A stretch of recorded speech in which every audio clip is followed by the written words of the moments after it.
Welcome to Global Integrity Networking, an international community created to connect, position, and elevate professionals in the health, wellness, and aesthetics industries on a global scale. This platform has been designed to bring together top professionals, experts, and entrepreneurs, forming an interdisciplinary network focused on growth, collaboration, and the global impact of integral beauty.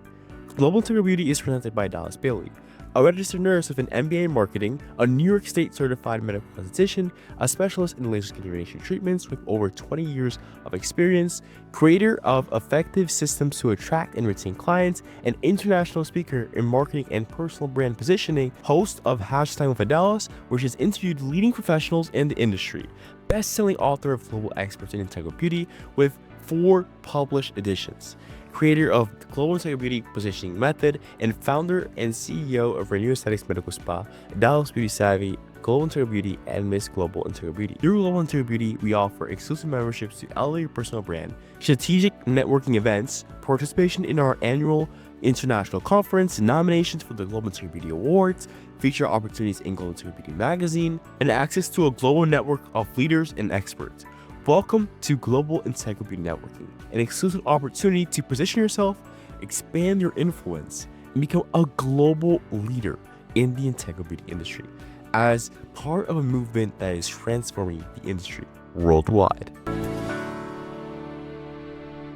Good afternoon, everyone. Thank you so much for your time to be connecting today in our monthly networking. And our topic today is odontology, modern aesthetics, prevention, and salud buccal for a new generation.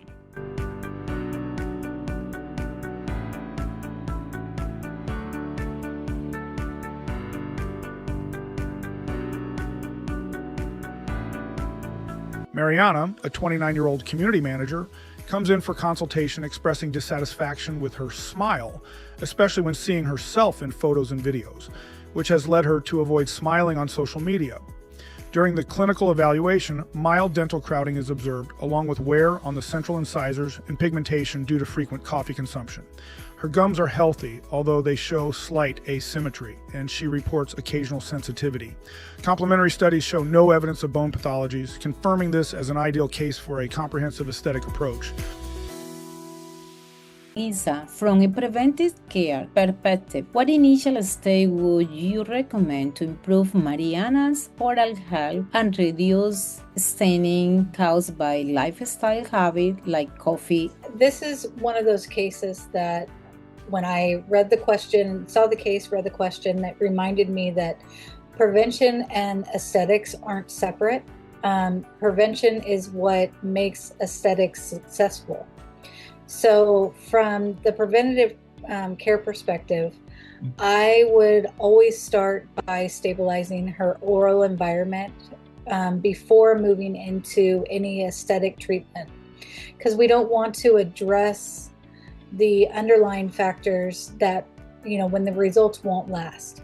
So in this case, she presents with extrinsic staining, mild crowding, early incisal wear, and some sensitivity. So clinically, my first step would be to, do a thorough professional cleaning for her to remove any of that extrinsic stain, especially in areas where crowding is contributing to the factor and where she may experience more plaque buildup. While at the same time, I would address her sensitivity and enamel health. That could be, applying fluoride varnish, recommending some desensitizing toothpaste, or even toothpaste that helps to strengthen enamel and manage discomfort, depending on, exactly where she wanted to start at. And especially if she was considering whitening later and she's already experiencing sensitivity. I'd also evaluate her incisal wear more closely. I know it said that she's pretty functional in her occlusion, but if she does have wear, we would need to look at parafunctional habits. So like clinching, long-term mechanical wear. So, this is something that we could document and monitor along the road. And the biggest impact, though, is looking at her behavior and lifestyle. So coffee consumption is a major contributor to her stain. And I would never want to tell her to, stop drinking coffee, to stop consuming that. But we need to figure out how to properly control the stain that does happen. So I would reinforce a home care routine, and also help with biofilm control. So emphasizing proper brushing techniques, interdental cleaning, and other support to help her along the way. And the goal is to break the cycle of stain accumulation, protect the enamel, reduce sensitivity, and then, create a healthy foundation so that her aesthetics over the long term are better. And because when we do anything, we want to be rooted in prevention. We don't just improve smiles, we help them last.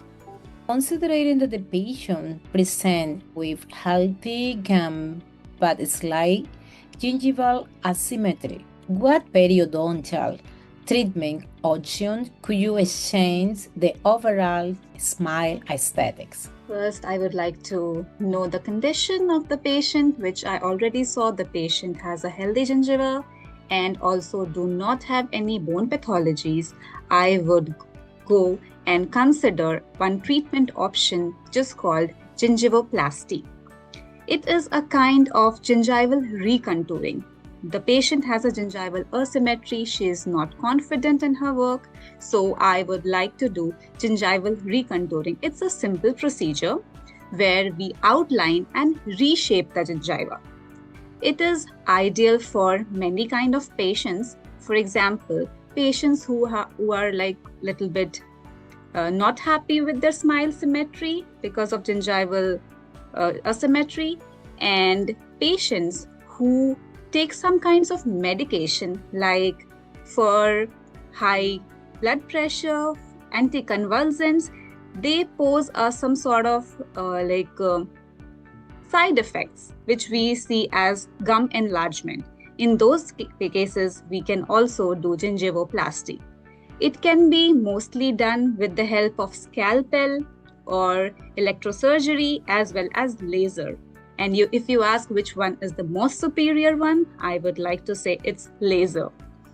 Because as a dentist, when we are operating, it gives us a clear field to operate, and it gives a bloodless surgical field. And if we see patient's perspective, the patient has less post-operative pain, less discomfort, and obviously a faster healing. So in this case, we will obviously go for gingival recontouring. How you can approach after to give the education from the priority that is only the prevention, but how you can approach to her, connecting with the professional, but also to follow the aftercare and just continue working with her, because it's not only one time. And either is the doctor doing the best job. What is as your experience with so many years, what is your approach for her to continue with the aftercare after the doctor finishes the treatment? Yeah, so patient education is what really makes those results sustainable. As a hygienist, I spend a good majority of my time with the patient, not only in their mouth cleaning their teeth, but I'm also educating them and talking to them throughout, the whole appointment. So in this specific case, where her concerns are tied to her smile, how it looks in photos, social settings, it's important to align her treatment with expectations while also helping her understand what her role at home plays in those results. So I would start by, talking to her about, treatments like whitening or alignment, if that was something that she was, considering, and things that, can just help her overall daily habits. So we really have to partner together to try and find the best care. I would also really reinforce consistent oral hygiene, especially because with the mild crowding, it creates more areas of plaque biofilm where they can accumulate more easily. And the biofilm removal is essential in keeping the gingival health and the overall appearance of the smile, to be overall, well. So I would also reiterate the information that I had given her regarding coffee and staining, and just remind her that trying to remove these materials as quickly as we can, not continuing to sip on coffee or staining, beverages all day long, making it more of a quicker period of time, and then rinsing with water afterwards. Making sure that when you do brush, you wait at least 30 minutes before you brush, so that way you don't damage the enamel at all. And just making more realistic modifications, so that way she's able to maintain as well as we're able to maintain when we, meet up. And another key component is with her sensitivity management.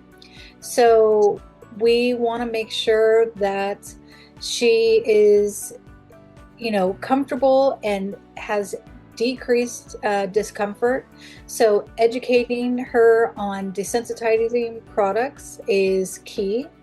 And especially if she's going to be whitening, we want to make sure that she understands the protocols and different things that we can go through with that.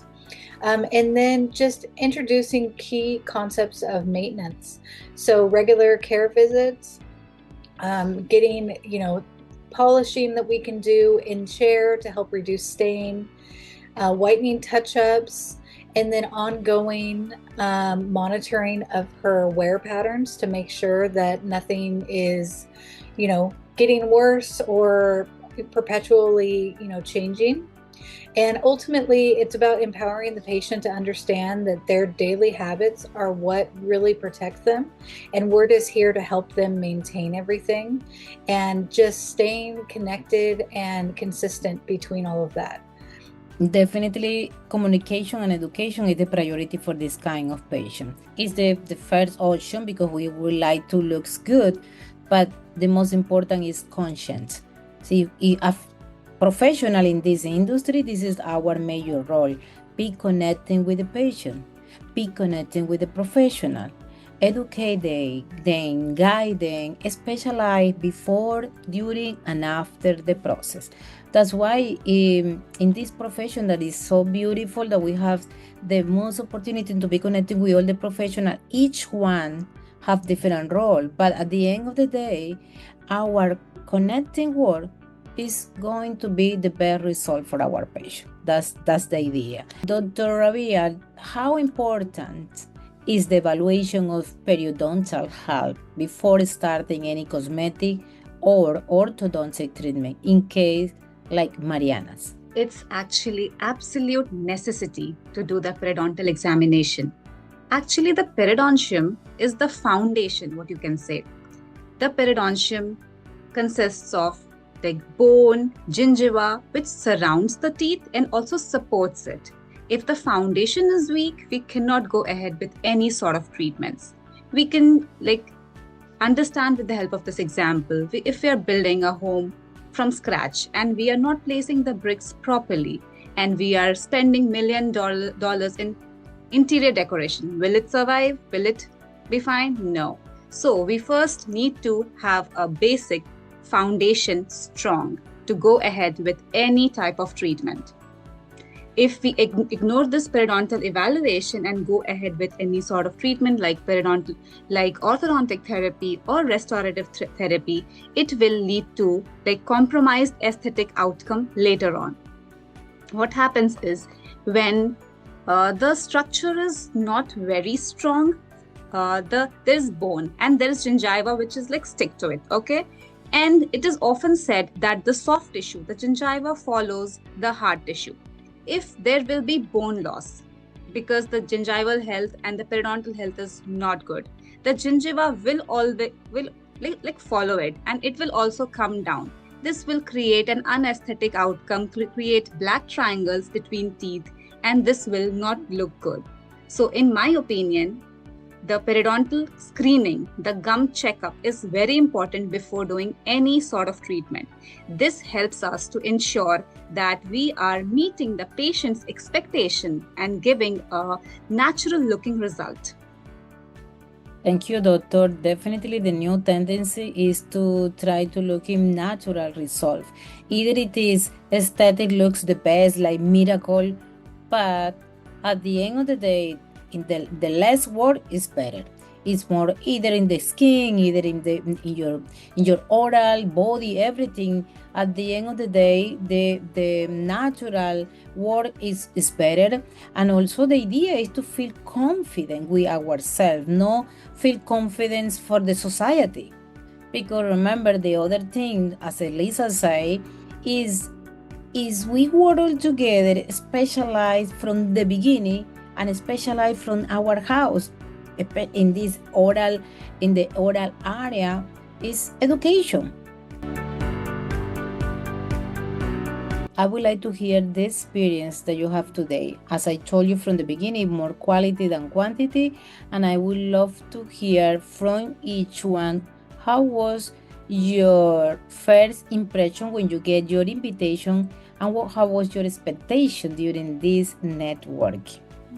So I was very happy to connect with all of you. It was a kind of like a platform to connect from several individuals from every walks of life, many professionals, and I today had an amazing time talking to you, talking about this case, like sharing the knowledge and listening to you guys.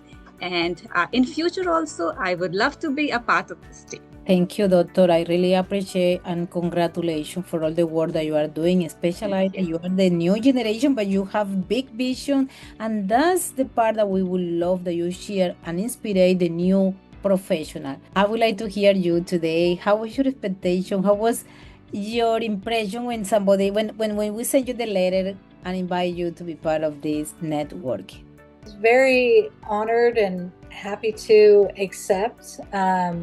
Just, trying to figure out how it all plays in, in the middle of my day. So I had to cancel a patient so that I could fit it all in and everything, but I didn't want to miss this opportunity. So again, thank you, so much. And today has been fantastic. I love hearing all about, I truly feel like the connection between all aspects and all integrating all networks and everything is so important, especially like medical and dental integration is so important. And really love hearing Dr. Zarin's, story of resilience and coming over here. And so, yeah, I'm really grateful to have been a part of this today. Thank you so much.